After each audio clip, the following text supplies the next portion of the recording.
That morning, a thin mist still shrouded the Bandungan sky. A gentle mountain breeze blew, carrying the distinctive scent of wet leaves and freshly dew-kissed earth. This was no ordinary morning. The residents of Pendem had been preparing since dawn, and most had not even had time to sleep due to their uncontrollable enthusiasm. Today, they would be performing in the Bandungan Flower Carnival, an annual event that is a source of pride for the entire slopes of Ungaran. Pendem village, though small and quiet, always takes center stage at every carnival. Not because of the glitz or extravagance of their costumes, but because of their total commitment to the blend of art, culture, and the spirit of mutual cooperation.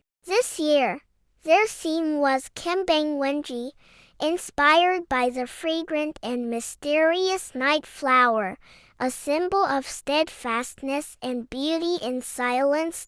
In a stilt house in the center of the village, the voices of mothers could be heard busily preparing the children's makeup and costumes. Mbawajini, a village elder, sat in the corner of a bamboo pavilion, stringing jasmine flowers for headdresses. Her hands remained unwavering despite her age of over 7 decades. She arranged each flower with love, as if each nylon thread holding the white petals together were a knot of prayer and hope.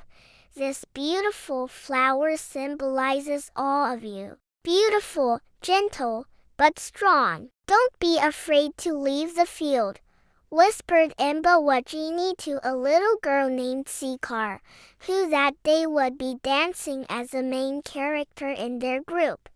Meanwhile, on the other side of the yard, young men were busy transporting props.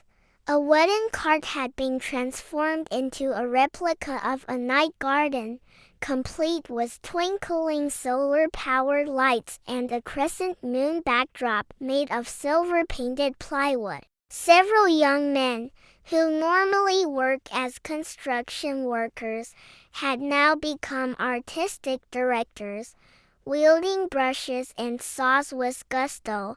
Near the village hall, the sound of gamelan music could be heard from the practice hall. Pakroni, an art teacher from a neighboring village, patiently directed the children who were in charge of accompanying the performance. The rhythm of the drums, sarong, and gong blended with the children's enthusiastic chatter, creating a magical atmosphere before departure. As 8 o'clock approached, a pickup truck decorated with colorful paper flowers arrived. This was where the Pendem participants would depart for downtown Bandungan, where the carnival began. Some dressed as flower fairies, others wore traditional attire with modern touches, and the most striking was, of course, Sikar, the lead dancer. Wearing a deep purple kebaya with a silver scarf and a crown made of jasmine and ylang-ylang flowers, throughout their journey to the city center, they were the center of attention. Villagers along the roadside waved and shouted encouragement.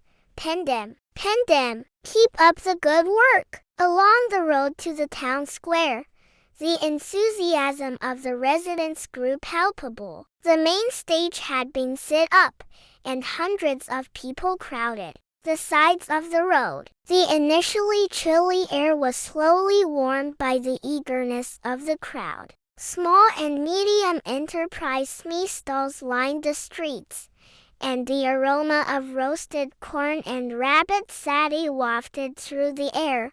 When the Pendem participants arrived, the MC on the main stage greeted them enthusiastically, and here it is, the performance we've been waiting for. Participants from Pendem village, Bandungan, with the theme Kembang Wenji, they will present a captivating evening dance. The first steps began. The strains of gamelan music accompanied the dancers' slow, graceful movements. Sikar walked in front, followed by 4 accompanying dancers who danced gracefully, waving their hands left and right, occasionally turning their bodies with their eyes closed as if they were truly night flowers living in a dream world.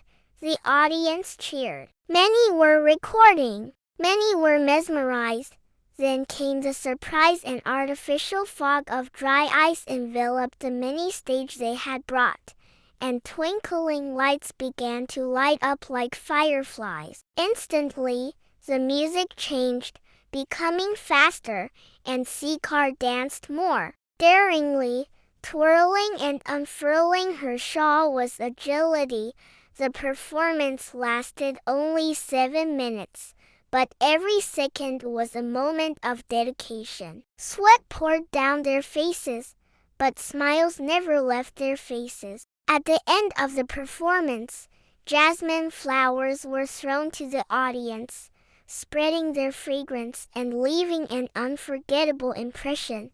After the performance, they returned to the rest area. Shortly after, the committee arrived with the exciting news. The group from Pendem had made the top 3. Tears of emotion filled the atmosphere. Mbawajini hugged Sikar tightly. "You're amazing, La. You dance like an angel."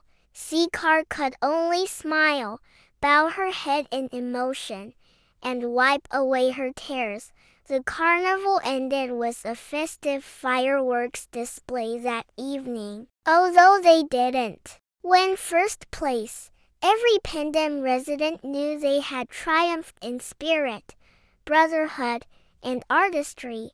The next day, the village of Pendem was calm again. However, in the village hall, piles of dried jasmine flowers, a piece of silver shawl, and pieces of broken stage decorations were neatly stored as mementos. They bore silent witness to the colorful and fragrant scene that one July morning. The Pendem residents had once walked through the streets in an unforgettable carnival.